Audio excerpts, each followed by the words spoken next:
Kia ora, everyone. I hope you've had a good weekend and you're surviving this lockdown time. Today, we are going to be doing a couple of stories. The first one's for some of our younger kids.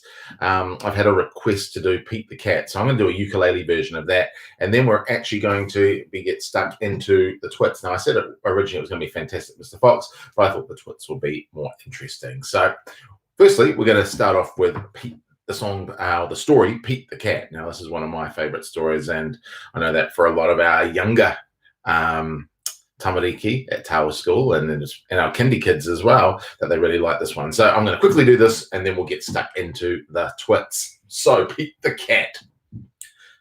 Pete the Cat was walking down the street in his brand new white shoes. He loved those shoes so much, he'd walk along singing this song. I love my white shoes. I love my white shoes. I love my white. Oh no! Pete stepped in a large pile of strawberries. What color did it turn his shoes? Yeah, it turned them red. But did Pete cry? Goodness no. He just walked along singing his song. I love my red shoes. I love my red shoes. I love my red shoes. Oh no! Pete stepped in a large pile of blueberries. What color did it turn his shoes? Yep, turn them blue. But did Pete cry? Goodness no.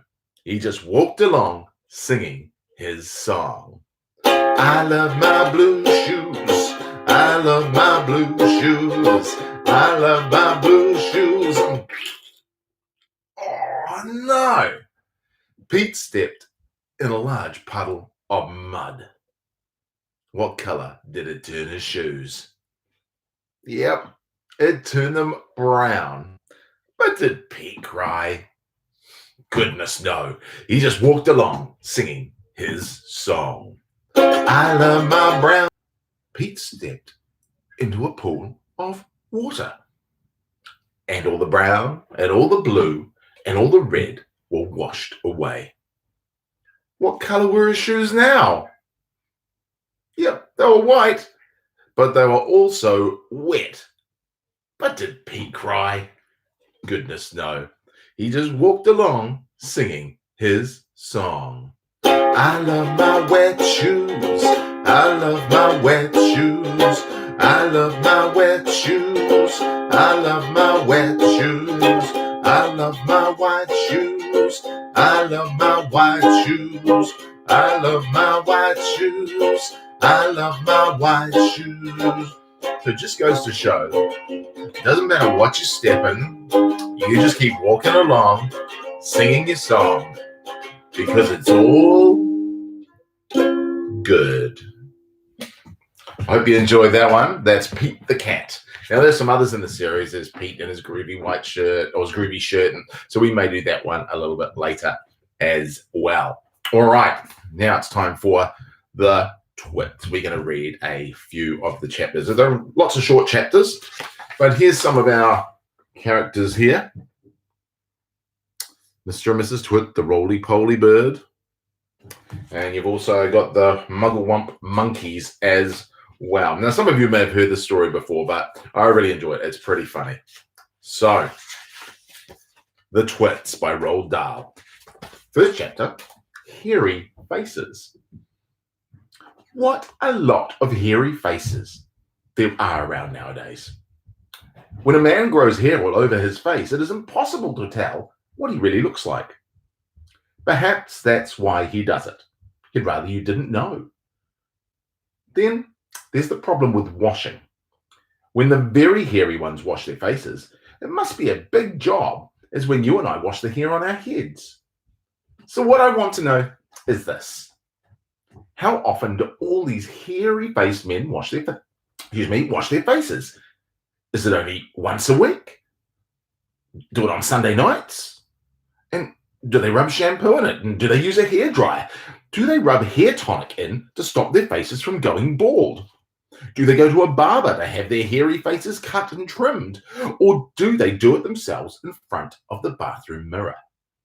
I don't know.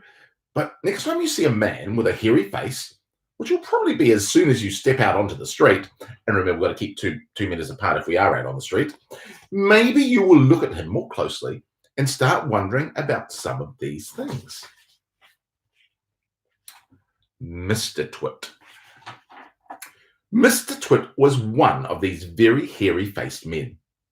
The whole of his face, except for his forehead, his eyes, and nose, was covered with thick hair. The stuff even sprouted in revolting tufts out of his nostrils and ear holes. Mr. Twit felt that his hairiness made him look terrifically wise and grand. Nah, but in truth, he was neither of these things. Mr. Twit was a twit. He was born a twit, and now at the age of 60, he was a bigger twit than ever. The hair on Mr. Twit's face didn't grow smooth and matted as it does on most hairy-faced men. It grew in spikes that kind of stuck out at weird angles like bristles of a nail brush. And how often did Mr. Twit wash his bristly, nail-brushy face? Do you ask? The answer is never. Not even on Sundays. He hadn't washed it for years. Ew, gross. Dirty beards. As you know, an ordinary unhairy face like yours or mine simply gets a bit smudgy if it's not washed often enough, and there's nothing so awful about that. But a hairy face is a very different matter. Things cling to hairs, especially food. Things like gravy go in among the hairs and stay there. You and I can, wipe our smooth faces with a flannel, and we quickly look more or less all right again. But the hairy man cannot do that. We can also, if we are careful, eat our meals without spreading food all over our faces. But not so the hairy man. Watch carefully next time you see a hairy man eating his lunch, and you will notice that even if he opens his mouth very wide, it is impossible for him to get a spoonful of beef stew or ice cream or chocolate sauce into it without leaving, some of it on his hairs. Mr. Twit didn't even bother to open his mouth wide when he ate, and as a result, and because he never washed, there were always hundreds of bits of gross old or on his sleeve while he was eating. But if you look closely, not that you'd ever want to, you would see tiny little specks of dried up scrambled eggs stuck to the hairs, and spinach and tomato ketchup and fish fingers and minced chicken livers and all the other disgusting things Mr. Twit liked to eat. Just have a look at that diagram. Ugh, that's just so gross. If you looked close, hold your noses, ladies and gentlemen. This is not going to be pleasant. If you peered deep into the moustachy bristles sticking out over his upper lip, you would probably see much larger objects than that had escaped the wipe of his hand, things that had been there for months and months, like a piece of maggoty green cheese or moldy old cornflake or even the slimy tail of a tinned sardine. Because of all this, Mr. Twit never to explore the hairy jungle around his mouth. He was always able to find a tasty morsel here and there to nibble on. What I'm trying to tell you is that Mr. Twit was a foul and smelly old man. He was also an extremely horrid old man, as you'll find out in a moment. We're just going to find out about Mrs. Twit. Mrs. Twit was no better than her husband. She did not, of course, have a hairy face. It was a pity she didn't, because at any rate it would have hidden some of her fearful ugliness. Take a look at her. Have you ever seen a woman with an uglier face than that? I doubt it. But the funny thing is that Mrs. Twit wasn't born ugly. She had quite a nice face. When she was young, the ugliness begins to show on their face. And when the person has ugly thoughts every day and every week and every year, the face gets uglier and uglier until it gets so ugly you can hardly bear to look at it at all. A person who has good thoughts cannot ever be ugly. You can have a wonky nose and a crooked mouth and a double chin and stick out teeth, but if you have good thoughts, they will shine out of your face like sunbeams, and you'll always look lovely. Nothing shone out of Mrs. Twit's face. In her right hand, she carried a walking stick. She used to tell people that this was because she had warts growing on the soles of her feet, and walking was painful. But the real reason she carried a stick was so that she could hit things with it, like dogs and cats and small children. And then there was the glass eye. Mrs. Twit had a glass eye that was always looking the other way.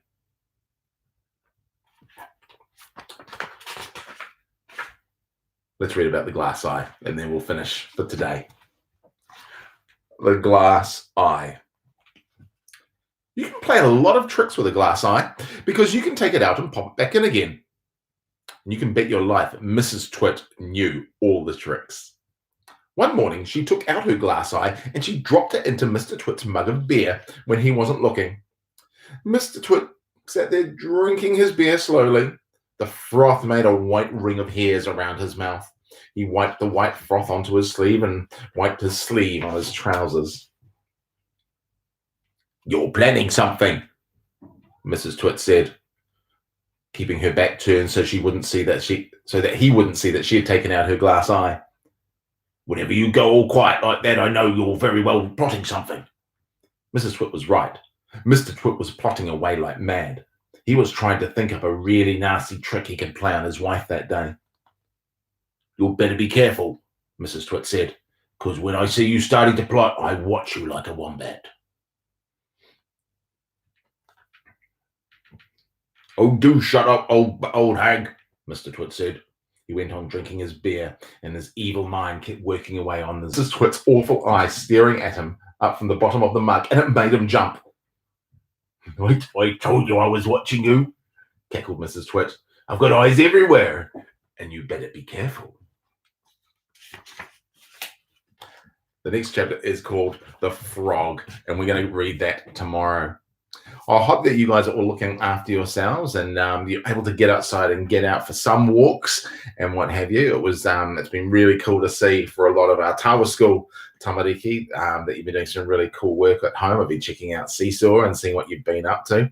Make sure that you do spend some time being able to get outside, have a bit of a run around, get into some good books, do some reading, and that'll be fantastic. Some of you may even have the Twits at home, and you might want to be reading along with me. Anyway, that's all for today. Hope you have a great day, and we're going to be back at 10 a.m. tomorrow to do exactly the same thing. We're going to read a little bit more from the Twits, and I might see if we've got a story for some of our younger viewers as well. Anyway, have a great day. Ka kite anō.